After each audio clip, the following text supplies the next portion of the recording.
This podcast is for entertainment purposes only and does not substitute for professional medical advice. Please seek a medical professional or healthcare provider if you're seeking any medical advice, diagnosis, or treatment. Thanks, everyone.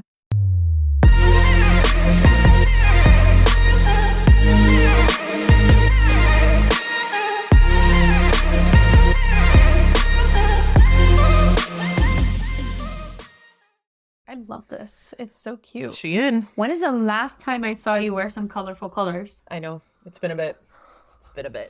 It's because it's February. At least when this is going to come out. So I'm like, color. Color. Very vibrant color. There we are. There we go. Anyway, microplastics. Welcome. Yeah, I don't know. Yeah, we definitely, guys, give us ideas on how you think we should start our episodes. We are on episode 84 and we haven't figured that out. I know. I think we're thinking of recording a intro, kind of introducing ourselves that we just stick to every beginning video, or we just make an effort to introduce ourselves. Yeah, every single video. I think we should just do the effort so it sounds more organic. Yeah, maybe. Yeah. So all right. So my name is Yvy and Julz. Doctor. She's a doctor here in this duo. Yeah. It's Dr. Yvy and Julz. And I'm Julz. Okay, no, you can't. I cannot introduce myself as Dr. Yvy and Julz and you're like, I'm Julie. You're Dr. Yvy. Okay, yeah, I'm Dr. Yvy. Julz. You know what? I don't know. I don't know what we're going to do. I'm not feeling this organic. I think we're going to have to record something and then literally just... Or not. I don't know. Okay, let's just go to microplastics. You guys let us know what you want us to do. It's help just us easier out. if someone... We clearly need the help. I've listened to a bunch of podcasts and most of them like either they just go, or they are like, very like hey, welcome. It's like welcome to our show, Funny Medicine. And then I think we should like kind of create something like where we talk about everything, what do you mean? all things medicine. Not even. That'll be too long for every time. But we should like say a blurb, right? Hi, this is Yvy. Hi, this is Julz, and this is Funny Medicine. Okay, perfect. You see, she's so much more simple, and I'm like overcomplicating things all the time. For sure. It's only because like I listen to a shit ton of podcasts. That's the only reason why. Yeah, so I'm taking I listen to podcasts too, but why? It's me. I always overcomplicate things. You probably just hadn't thought of it. Now on, you're going to like listen to podcasts and you're going to pay attention to it, and you'll see. All right. So we're going to start us and let us know how this sounds. Hello, everyone. Welcome back to our show. This is Funny Medicine. I'm Yvy. Julz, and welcome. And today we're going to be talking about microplastics. Microplastics. Finally. Yeah. I've been wanting to do this show this is your idea, for so long. Yep. I know. This is going to be such a good show. I can feel it. It is. It's going to be a really good episode. There's a lot. Okay, so I tried to condense it because there's so much new research, new news, new everything coming out on microplastics. Yeah. Even from just last year. I just realized that we both have like the same nails. I know, It's so cute for the first time. I know, for the first time. we always have like stark differences. Drastic differences. Yeah. And for the first time, it's like the same. Anyway, yeah. So let's talk about this. It's a huge, huge thing. I know you guys have probably heard so many different things. I condensed it. We're going to condense this and make it like simpler bite size for you. Yeah. Remember, this is supposed to be more of like just a really chill talk. Yeah. It's a conversation about microplastics. Yeah. That's what we're going to have. Yeah. That's our goal. What are they? All right. So microplastics are really tiny plastic particles less than 5 millimeters in size. Mm-hmm. They really originate from larger plastics, but it's kind of like a debris of that larger plastic. And it's basically debris that's breaking down or intentionally manufactured for specific uses, such as cosmetics, industrial grinding materials, medical applications. Despite the microscope, why can't I say that? I cannot say that. It's because I have microplastics in my brain. Okay. Yeah. Okay. We're going to get to that. Yeah. So despite their microscopic size, these particles are causing massive concerns in environmental and medical research. Big time. All right. So before we get into the history, which Julz always does the history of things, I'm just going to give like a little blurb just to kind of categorize what the microplastics are. That we're going to be talking about. We're going to be talking about in the show. So we have the primary microplastics. So that is manufactured to be microscopic, such as microbeads in personal care products and industrial applications. Then we have secondary microplastics, which results from the breakdown of things that we usually think about. So larger plastic items like bottles, bags, and fishing nets. And then this breakdown is due to environmental factors like sunlight and wave action. Yep. All right, so a little bit about the history.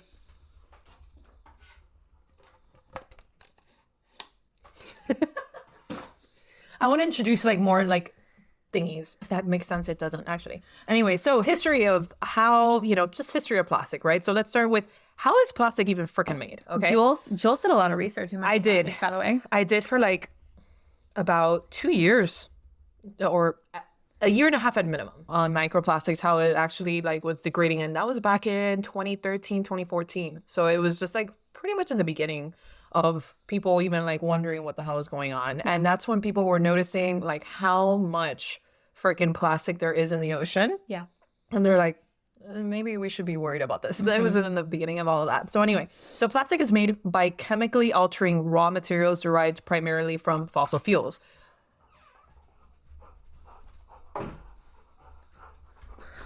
Hello, doggies. Hi. My I don't want to dogs get are here. allergies. No, out, out, out, out. Close the door. There we go. Anyway, yeah, they just like ran in. Anyway, and these fossil fuels, what are they? They're petroleum or even natural gas or a combination of both, which is usually how that happens. What is plastic made from? Further into that, plastics are made from a variety of base materials, like I had mentioned, mostly petroleum and natural gas base. But here are the main components of that. So it's petrochemical based plastics.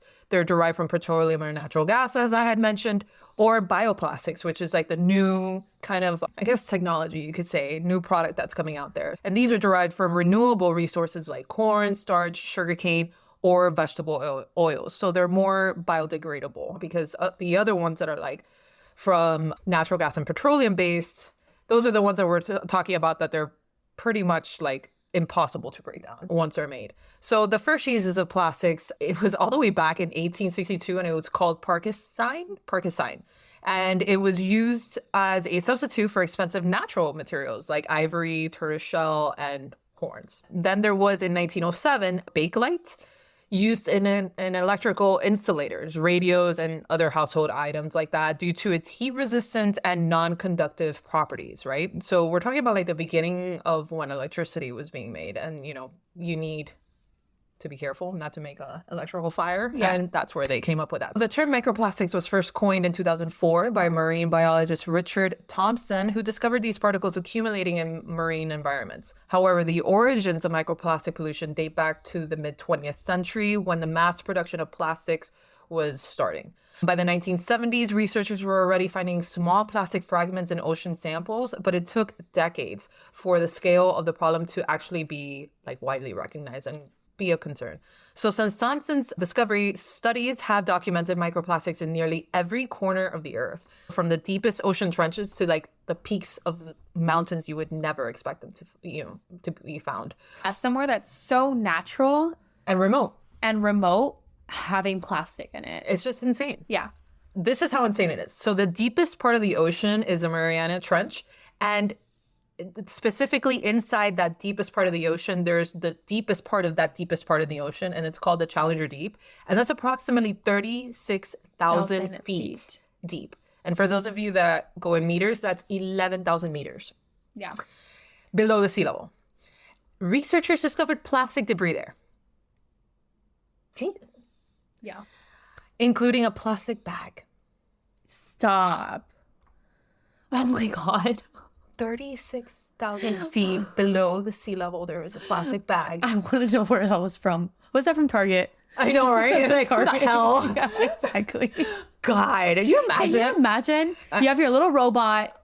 And pretty much the deepest part of the sea that you could ever get to. Yeah. And you want a Target bag. Like, Target, it may not have been Target. If I were that person, like, driving that little robot, I'd be like, is that a fucking Target bag? Shut the hell up. We don't know if it was Target. This is not No, specifically. no. It could have I'm been just Walmart saying, or anybody it could or have whatever. It could have been anyone. Sedano's, Publix. I know exactly. It could have been the anyone. dollar Oh my God. store. I don't Hopefully it know. was faded away by that time. Yeah. Because if not, that's a major marketing problem. Yeah, I don't know. I don't know, but can you imagine the My person God. that found that? I bet they probably- must have been so pissed at humanity. Oh, 100%. Yeah. And at first she must have been like, what weird creature's that? Oh my God, am I discovering a new creature? And then you're looking and it's like a fucking bag. Thank you for shopping. With the smiley face. Or the Target the bullseye. Oh God. No. I mean, that's just... Anyway, if you could find it in 36,000 feet That would be below, the moment that I give up on humanity. Yeah, 100%. I'd probably just open the pod and be like, I'm dead. Yeah, I'm done. Kill me now. I'm done. Yeah. I'm done with this earth. Anyway, so if you could find it at 36,000 feet below the sea level, what makes you think that it's not inside our bodies, right? Yeah. So it's become a focal point, and obviously this has led on to like, what are the potential health risks that this is actually going to be causing us, or is already causing us? We don't know. Yeah. So, Well, yeah. we kind of do know. We're starting to find out. Exactly. We're starting to find out, but like what lengths? We're going to talk about it. Yeah. So I think the first question is, okay, well, how does that even happen? Yeah. Right. So what is the cause of this contamination? Yeah, because So- outrightly, you're not eating plastic Yeah. pieces willingly. So Yeah. how is this even entering our bodies? Yeah. Which I'm sure people have an idea. You know, those people that microwave with plastic. AKA They me when I probably was don't. younger. They probably don't, because Yeah. we've mentioned it in different episodes that how many times us growing up did we find did that. Tupperware? Yeah. Melted with a hole in it. Yeah. Yeah. Or like scraped Scraped. Yeah. with the color of the spaghetti on it. Yeah. And it won't be dumped by our parents until there's an actual hole in it. Yeah. Exactly. I eat plastic my whole childhood for Same. sure. Same. Sure. All right, so let's talk about the causes of it. Yeah. Is that plastic degradation. Exactly. Okay. This is basically the breakdown of larger plastic items, and through weathering, UV radiation, and mechanical forces, it results in this microplastic particle. Then number 2 is going to be manufactured microplastics. So these are not the ones that are coming from degradation, but the ones that are actually manufactured already to be microplastics. This is intentionally created microplastics such as microbeads, and they're used in things like cosmetics, toothpaste, and usage. That's like crazy to me. Toothpaste. You're actively choosing to Toothpaste. to ingest it at that I'm point. gonna have to look at these things. It's like the more that we read on this, That's a the thing. more I think about it. Yeah. Insane. Yeah. All right. Then you also have synthetic textiles. Washing clothes made of polyester, nylon, acrylic releases microfibers into the water system, contributing significantly to the microplastic pollution. And I know that now there's a huge trend even in textiles to be more Like organic. biodegradable and just green, like that green trend. Exactly. Which is great. Look at this. Absolutely. More of a motivation to go into that field. Right. Now, industrial emissions can also be a big one. And I think every time I think of industrial emissions, I just think of that cloud over LA. Yep. When you're flying in to LAX, you just see this. It's just a cloud, like this layer. Well, it's like when COVID hit, that there were so many there were countries that they could actually see out their window, like through their buildings, and it was going viral because people were like, oh my God, it's like the cleanest air we've had in I don't know how long. And it was because nobody could leave their homes. Everybody was stuck in their homes, and then the air actually cleared up. It's That's insane. insane. Yeah. So factories and manufacturing plants release microplastics into the air and water during production processes. Yeah. And then agricultural practices as well can also lead to this by plastic mulching films used in farming degrading in soil. I don't even know what that even means. Like what? Yeah. Farming? I don't. That's the thing. It's integrated in like everything. mulch. Yeah, there's like Haven't you been to like parks and stuff like that? No, I know that they have rubber mulch and things like that. But stuff like that. But agricultural, like where you're growing food. I'm not a farmer, but I mean, if we have pesticides, we have plastic. Yeah, like just reading this is crazy to me. It's a lot. Yeah. It's a lot. So then, anyways, this is basically adding microplastics to agricultural lands. And then fertilizers derived from treated sewage sludge also contributes to soil contamination. I want to throw up right now just reading that. Yeah. Okay. It's Great. that's why we're doomed. We're doomed. pretty much. Anyway, so what are the types of plastic? Because there isn't just one. Okay. And I'm sure you guys have heard or even seen, like, when you buy things, it's like BPA free, all that stuff. So let's talk about what the hell does that even mean? Yeah. So they're categorized based on their chemical composition and properties, right? So here's a little bit of an overview of just the common ones, because there's like a plethora of them. So these are like the common ones that you're probably having in your kitchen, or right here, anywhere, like we're surrounded by it. So first one is polyethylene terephthalate, PET or PETE. Okay, great. Yeah, this is bringing back memories, because I had to, like, when I did this research, I had to like look for things like household things and whatever, and then categorize them. And a lot of them, if you're interested and if you're curious, like, get a milk gallon, and the milk gallon it's gonna have in the bottom, and it's gonna say one of these. I think milk gallons were HDPE. Don't quote me. This was years ago, but you had to like, and then a lot of these things that are made of plastic, especially in food, they have to say what type of plastic it is or whatever. So yeah, anyway, this one in particular is commonly used in beverage bottles, food packaging, and synthetic fibers. Its toxicity is generally considered safe for single use. So this is like the solo cups and whatever. Yeah. Yeah. Which our parents did not believe in either, because Lord knows my parents kept those solo cups. They would wash them in the dishwasher at high heat. Okay. And I get it. However, repeated use and exposure to heat can lead to leaching of antimony or a potential carcinogen. Awesome. Awesome. I am that floating bag at the depth of the earth. I am that floating bag. I just think about myself, and all of us. I'm that tumbling. It was all of us. We came from immigrant parents trying to save a buck, trying to like make things last. So they're like, when I picture the doom of humanity, I picture that little plastic bag. It'll still be there.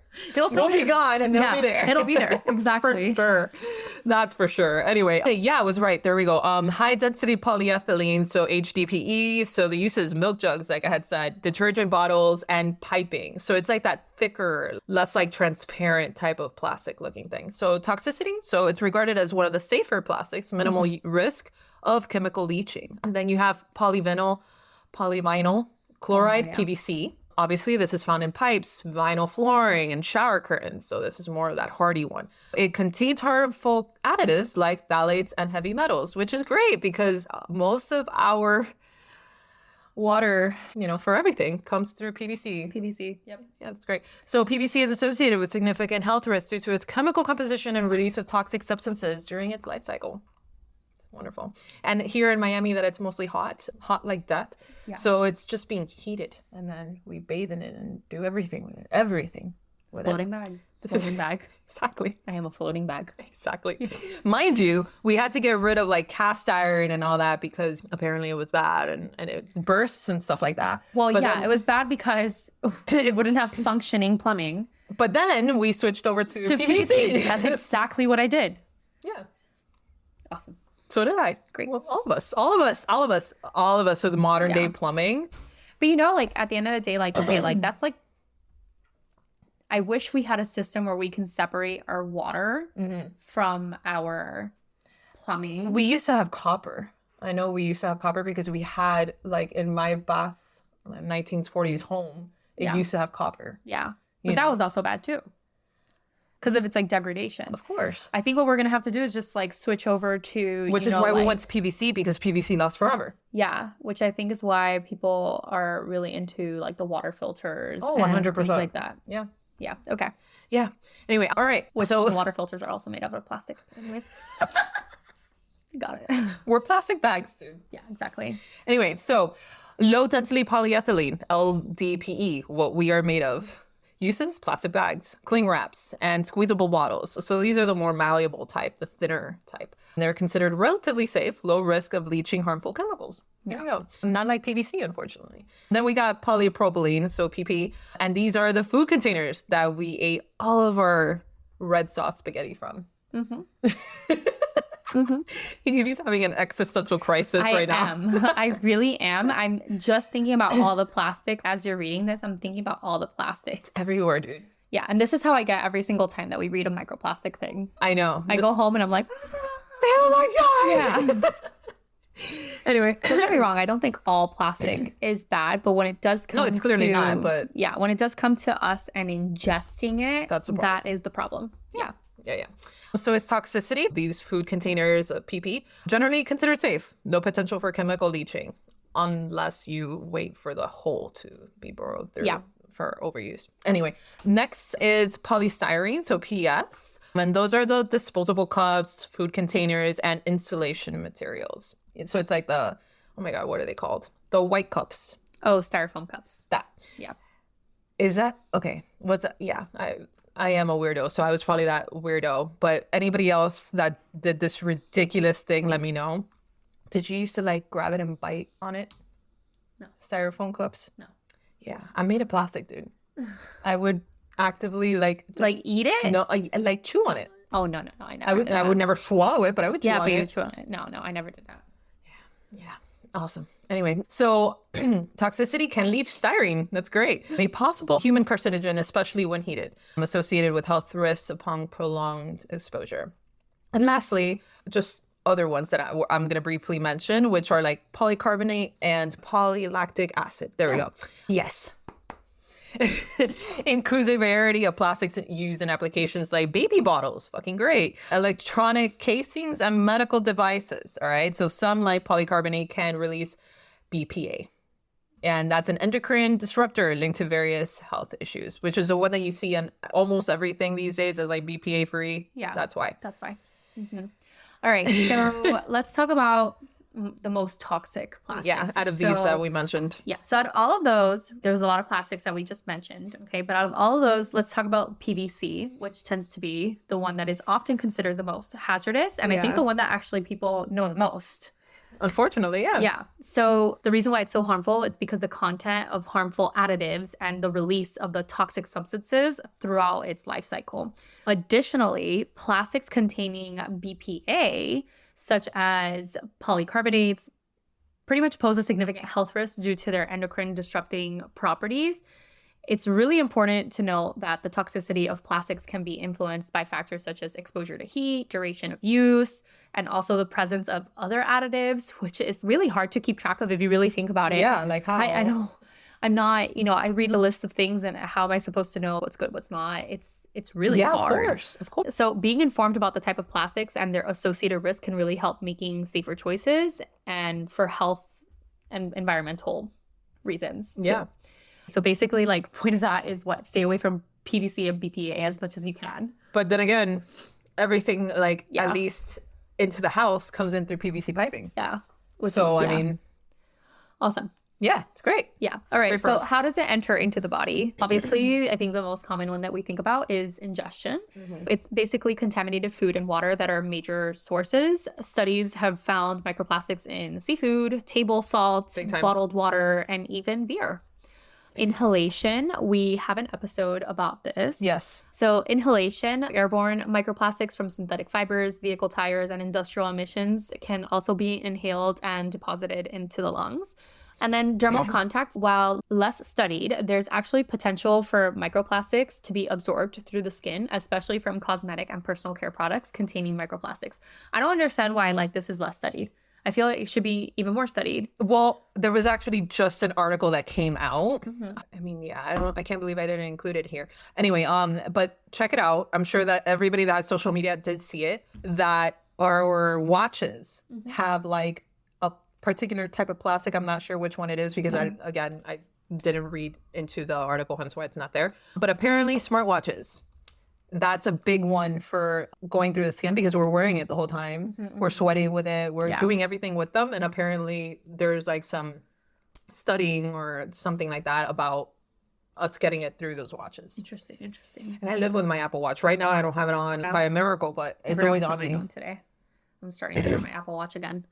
All right. So what are the health problems that are linked already to microplastics? First one, inflammation.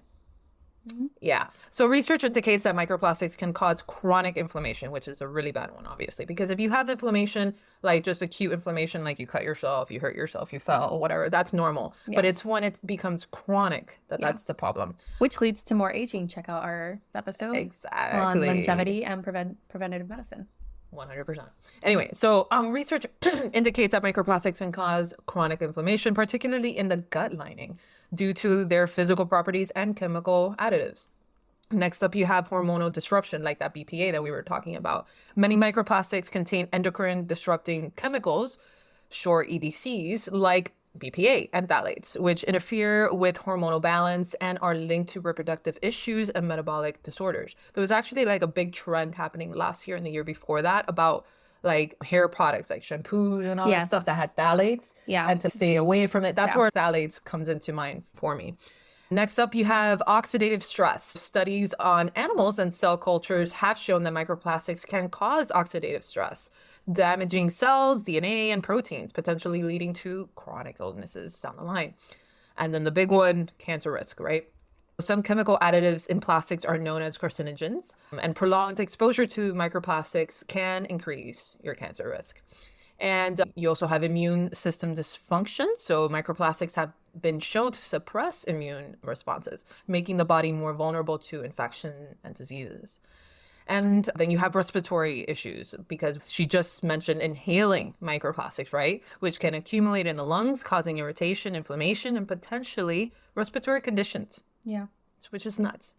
And then lastly, one of the big ones that I've been seeing in the news and new articles about it is neurotoxicity. All right. Emerging research suggests that microplastics may cross the blood-brain barrier, potentially affecting cognitive function and increasing the risk of neurological disorders. I have to do my research, but I'm wondering if they're doing any post-mortem studies on like brains and measuring any. Probably. I'm sure there are. Probably. I have mean, to that look would be into the it. most efficient way of like really signaling it out. Like, Yeah, exactly. like seeing that it's there. That's a lot of tough information. But do to take in. you know what it is to cross the blood-brain barrier? No, I know, but it's definitely possible. Yeah, for sure. There's so many things. There's so many things that cross the blood-brain barrier, and if things are so micro-sized and it can be carried in our bloodstream, then it could totally happen. Yeah. All right. All right, so prevalence of microplastic in humans. So microplastics have been detected in a couple of things. This is a good segue into that. Yeah. So let's talk about the blood, right? A groundbreaking study in 2022 revealed microplastics in 77% of tested human blood samples, including polystyrene, the one that you chewed on. Yeah. That was probably my blood sample. The one that you chewed on, and polyethylene terephthalate, so PET. Yeah. This one is so sad to me, and I cannot help. I cannot help but think if there's a link to behavioral problems in children because of plastics.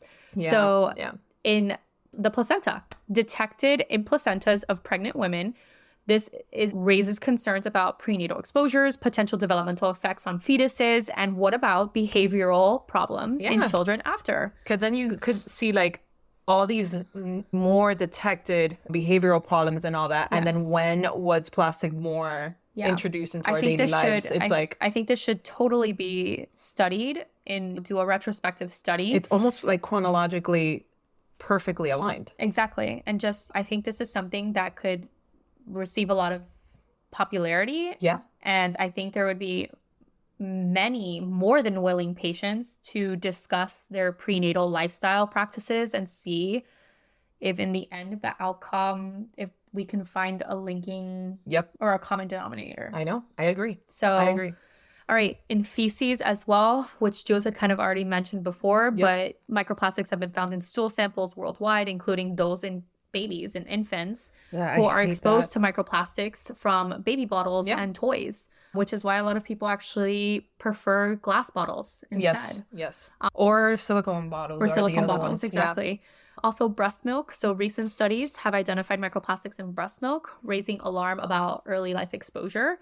It's insane. It's really found, and we covered an article on one of our recaps that it's been found in urine. So it's we're gonna get more into that. exactly. Yeah. All right. So how do we avoid these microplastics? We can reduce plastic use, which I think is like, all right, well, let's stop using Step them. one. Yeah. It's actually a lot harder. Ever since we started covering microplastics, if you've been, with us for a while, you've known that I've been on my journey of decreasing plastics, and it is so freaking hard. Because it's more.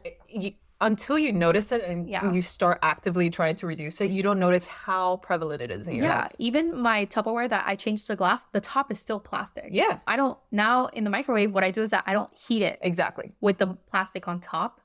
But still, it's so hard. I know. But anyways, so reduce the plastic, use alternatives like glass, metal, biodegradable materials whenever possible. I think that's really hard too, using Yes. metals, because a lot of people unfortunately pack their stuff. Like the reason why you do Tupperware is to pack it and take it somewhere like to work. Yeah. So you cannot put metal in a microwave. Right? Exactly. And then glass, you don't use glass because you don't want it to break easily. Break, you know, exactly. all that stuff. I think So, glass is the way to go. But Yeah. but glass is also more expensive. True. Yes. True. So it's like you kind of have to like outweigh, and I think Yeah. the benefits definitely outweigh the risks here. Yeah. And glass will last you longer too, unless it breaks. But I mean, Right. but it will last you longer than a plastic freaking Tupperware. Yeah. It's just gross. And I don't know. To then- me, it's gross now. It is gross. I'm telling you, every single time that we do an episode on this, it's like I go down to like a spiral, like an unhealthy spiral. A healthy but unhealthy spiral of like anxiety, and just go into like the kitchen. I'm just like throwing away everything. All right. Anyways, so filtering your water. Yeah. I think this is the one that I'm next going to focus on in my house.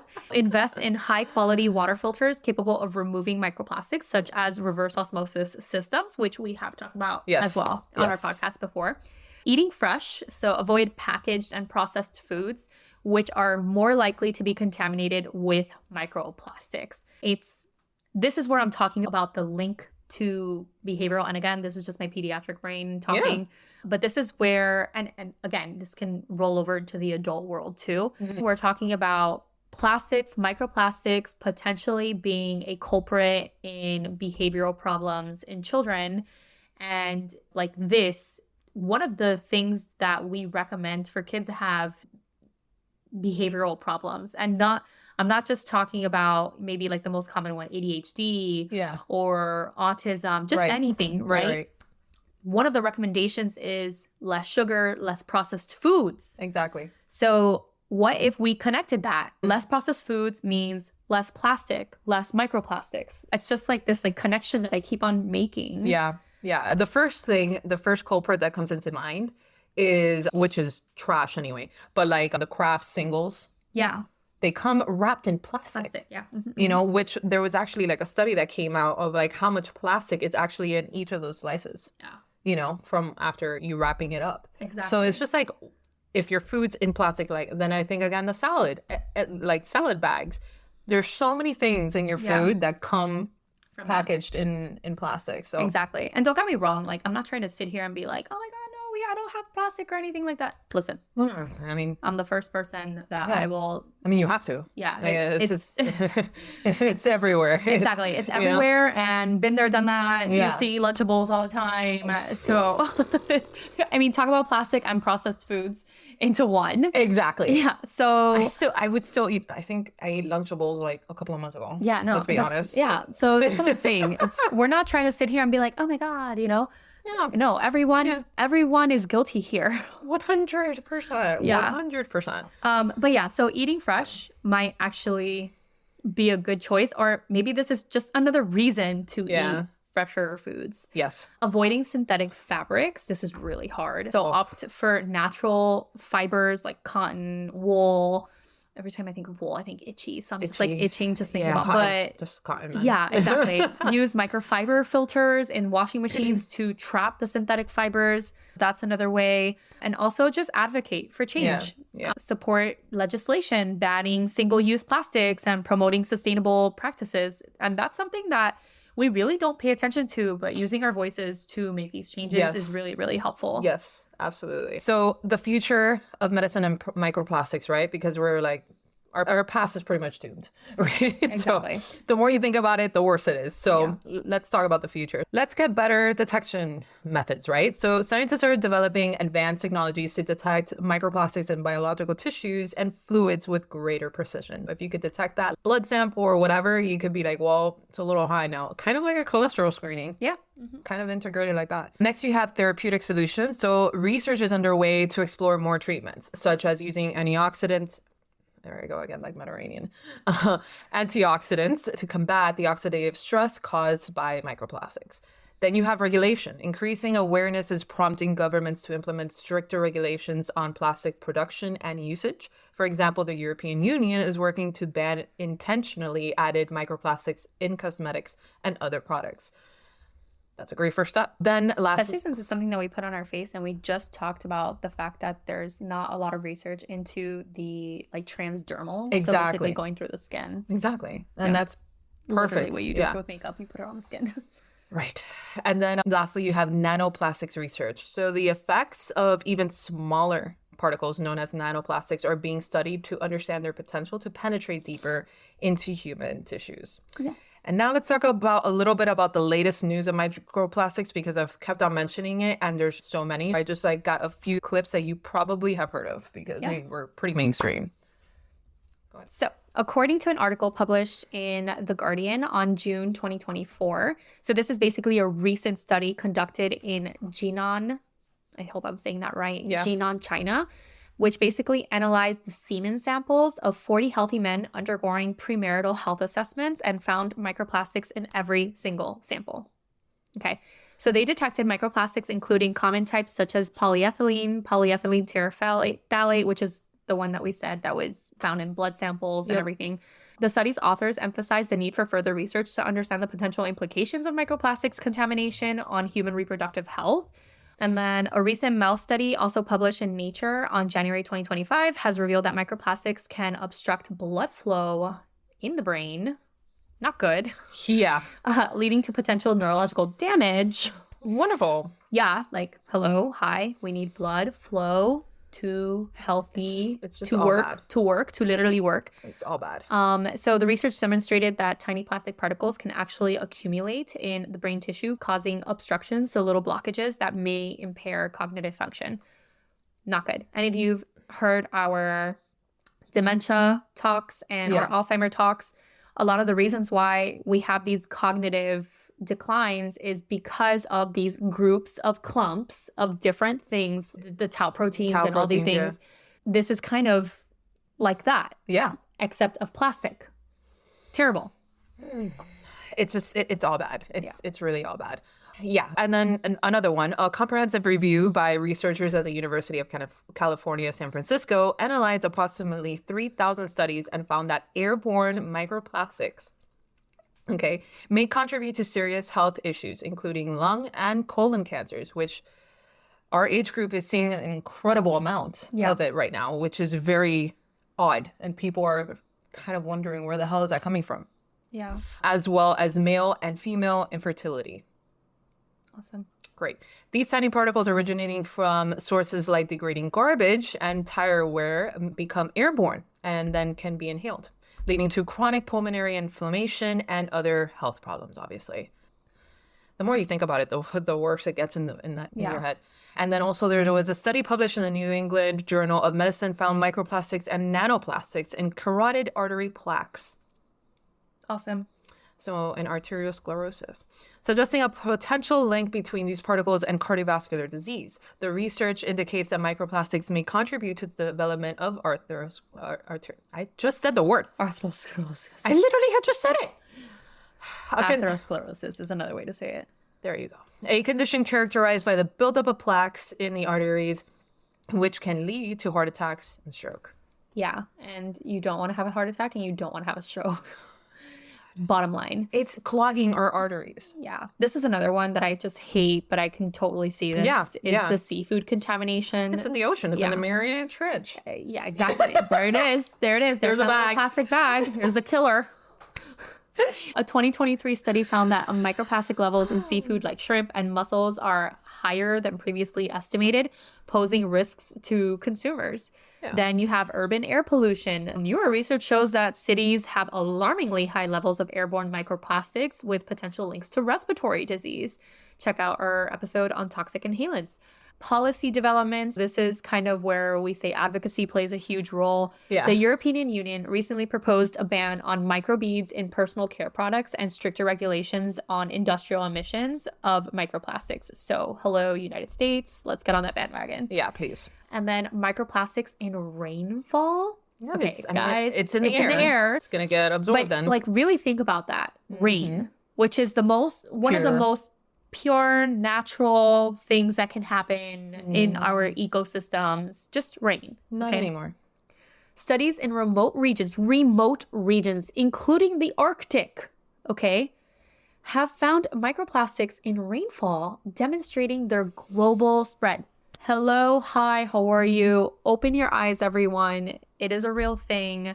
And it's like the sooner you accept it, the sooner you'll be able to do something about it. The sooner we get the ball rolling on policies and things like that to honestly just make the world a safer place. I don't know how else to put that. We're getting closer and closer to the movie WALL-E. Yeah, exactly. Oh, WALL-E. I love him. I know, I love him too.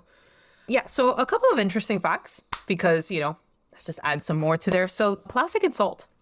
Yes. So table salts from various countries have been found to contain microplastics, with sea salt being the most contaminated. Sea salt. Yeah. Which is supposedly, it was a good one. Yeah, exactly. Yeah. Anyway, so human consumption, it's estimated that... But again, it's like, what is it coming packaged in? That and the source. But then the source, it's like, where is the source? I mean, if we're talking about that rainfall has plastics, but again, some sort of improvement is good. Exactly. Yeah. You have to start somewhere. Yeah, you have to start somewhere. Yeah. It's estimated that the average person ingests about 5 grams of plastic weekly, equivalent to a credit card. That's So right. you're eating every week. You probably ate a credit card worth of plastic. So disgusting. It's horrible. All right. Final thoughts on microplastics. We're all plastic. Yeah, We're plastic. I have no words. No, I don't either. Every single time it does not fail. If you listen to us and you've been following with us, my anxiety every single time that we talk about microplastics. But this one gets you. But this one, yeah. Like microplastics is and I the one wanted to that do this gets you. episode so bad because I know. I'm gonna be for real. I don't know a lot of things, and I'm so thankful for our podcast because there's so many things that I really truly just didn't know until we started doing deep dives into it. Yep. And microplastics, you knew about it because you did research in it. I actively studied it. But I did not. I truly did not. I knew. But that was back then when we didn't even we were studying plastics as like vectors for diseases and stuff like that. It wasn't even like much about, and how it degraded, but it wasn't about micro or nanoplastics per se. It was more about like what would happen to the plastic. Exactly. And if it could be used as a carrier from like, let's say one country is suffering from some sort of like illness, but a contractable one. Yeah. Is it a vector to pass it around? Which it was. It did hold like organisms in it. I had to count them. So it's just so it does do that too. Yeah. It's just insane. But then from there, I guess like you start realizing how much it starts degrading. And it's just exactly. So this is such a good episode. I wanted to bring a lot of awareness to that. Yeah. And you have to start somewhere. Yeah. I know at this episode you're probably like, well, why should I even do anything? If it's like it's in rainfall, I know, but still, you have to start somewhere. You have to start somewhere, and any kind of improvement is an improvement. Exactly. And exactly. You don't know what these little improvements can do down the line. Get rid of Teflon. Yeah. Get rid of plastic bottles, styrofoam, and don't just do it outright, just little by little. One breaks, the next one shouldn't be plastic. And like little by little. Like that, yeah. It took me like a year to like get rid of all my Tupperware. Yeah, I mean, you can't just do it outright. And still, I like somehow something ends up in my house. I like open the Tupperware drawer and I'm like, how did this plastic get? Of course. And same thing with me. You know, Ziploc bags, that's another one. Try to get like the silicone reusable ones. Although like, I get it. Ziploc bags are so fucking convenient. I know. They really, really are, especially when you have kids. Yeah, I know. But anyway, so that was our episode today on microplastics. Thank you guys for listening and tuning in. Yeah. If you guys have any suggestions on any further episodes, let us know. Thank you guys for following us on all these different social media platforms. Follow us there on Threads, Instagram, X, Facebook, TikTok, everywhere. Now that TikTok's back, I don't know how long it's going to be back for. But hopefully it'll stay for a little while. Yeah, definitely. Hopefully this time, because the world got very concerned. I know. Like, everyone got really concerned. Oh my God. Everybody that one day that it was out, it wasn't even 24 hours. I know. everybody freaked out hard. I know. I was okay. Yeah. It was definitely a change because I'm usually like Yeah, you're more scrolling. Into, I'm into the scrolling. I'm not, I don't Yeah. post a lot. I do scroll, even though I'm trying to post more this year. But yeah, I love TikTok though. I know that's it. That's I would what I be was lying gonna if I say. told you that I didn't. You like so. TikTok more. I'm more on Instagram. No, So yeah, that's I'm the more on thing. TikTok than I am on Instagram. Exactly. So I get it. And people freaked out for it. Everybody on like Threads and X and all the other ones. Everybody, it's interesting times. But anyway, see you guys on all of those that are actively available. Yeah. And we'll see you on the next one. Bye. Bye. Like, comment, review us on all streaming platforms: Spotify, Apple Music, Amazon Music, etc. Check us out on Instagram and TikTok at Funny Medicine Podcast. Our Gmail is funnymedicine305@gmail.com. And remember, we are not diagnosing you. Definitely not. Just funny stuff. See you later, guys.